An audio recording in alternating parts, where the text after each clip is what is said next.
Supreme court ने कहा है कि अनुसूचित जाति और अनुसूचित जनजाति की सब कैटेगरी में आरक्षण दिया जा सकता है। ये एक बड़ा फैसला चीफ जस्टिस डी.वाई. चंद्रचूड़ के साथ 6 जजों की बेंच ने सुनाया है, जो कि 2004 के एक जजमेंट को पलटता है। जस्टिस बेला त्रिवेदी की राय इसके खिलाफ थी। अब सवाल यह है कि इससे किन जातियों को लाभ पहुंचेगा। सुप्रीम कोर्ट ने कहा कि अनुसूचित जाति वर्ग में समरूपता नहीं है, यानी कि सबको आरक्षण का फायदा नहीं मिल रहा है। सुप्रीम कोर्ट ने कहा है कि अधिक पिछड़े समुदाय को बढ़ावा देना राज्य सरकारों की जिम्मेदारी है। Justice B R. गवई ने कहा है कि एसटी/एससी कोटे में चंद ही लोग फायदा उठा पा रहे हैं। ये राज्य सरकार की जिम्मेदारी है कि वो पिछड़े समुदायों को तरजीह दे। ऐसी कई जातियां हैं जिन्हें मुश्किलों का सामना करना पड़ा है, उन्हें मौका मिलना चाहिए।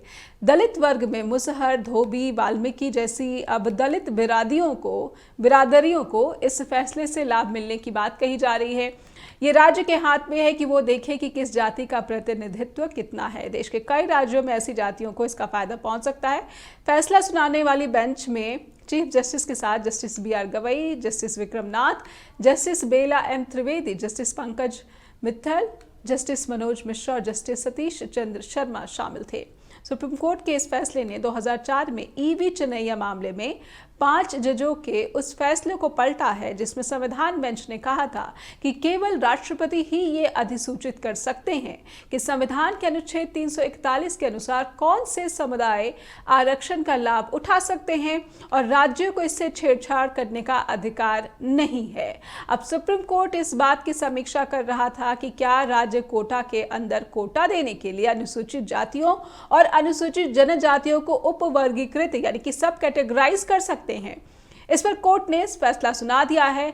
पंजाब और हरियाणा हाई कोर्ट के 2010 के उस फैसले को सुप्रीम कोर्ट में चुनौती दी गई थी, जिसमें हाई कोर्ट ने पंजाब अनुसूचित जाति और पिछड़ा वर्ग यानी कि सेवाओं में आरक्षण अधिनियम 2006 की धारा 4 सब कैटेगरी 5 को रद्द कर दिया था, जो सरकारी नौकरियों में अनुसूचित जाति, अनुसूचित जनजाति के लिए निर्धारित आरक्षण में 50% सीटों पर वाल्मीकि और मजहबी सिख जातियों को पहली प्राथमिकता प्रदान करती थी। इसे लेकर सुप्रीम कोर्ट में कुल 23 याचिकाएं दाखिल की गई थी, जिस पर सुप्रीम कोर्ट ने फैसला सुना दिया है कि राज्य सरकारें कोटे में कोटा दे सकती हैं।